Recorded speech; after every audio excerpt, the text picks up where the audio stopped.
Welcome back, everybody. That fun music can only mean one thing. It's Adventure Week here on Headline News, so here's the question for you.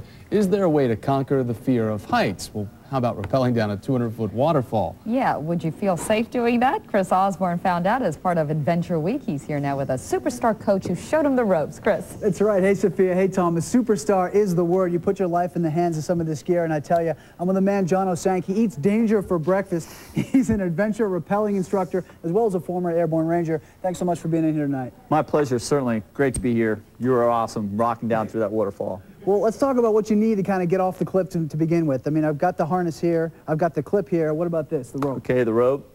This is a static, somewhat almost dynamic rope. It can hold anywhere from 2,500 to 5,000 grand.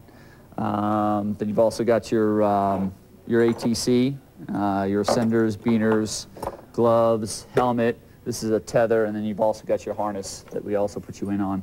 About that, I wanted to ask you, how do you help people get through the fear? You did such an effective job of it with me. Each of the things we did, going up the waterfall, down the waterfall, I said to myself, there's no way I'm doing this, and then we're doing it. Well, the whole thing is when you're facing your fear, you want to conquer your fear by looking at it one step at a time. When you look at a 300-foot waterfall or a 300-foot rock face, Chris, you just want to look at it just one step at a time and slowly just ease over the edge.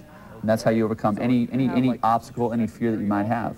Just real slow, incremental steps. And what about the mechanics of it? If you look at it at first glance, you'd think you'd need to be strong, yet Indra, the girlfriend of our photog, Thomas Nybo, little petite girl, went flying off the cliff too. Right, exactly. Well, you've got two types of rappelling devices here. You have a figure 8, which is a more dynamic rappelling device. Then you've got an ATC, which is a more controlled rappelling device. And all you got to do is just use your 2 fingers at the very least, and you've got enough tension just to have a nice controlled descent. And I have to say, a big part of it is the enthusiasm of Jono, because with that waterfall, I'm thinking there's no way we're going through that. You love this stuff, and you really brought me down through that waterfall. The rocks are slippery, the water feels so heavy.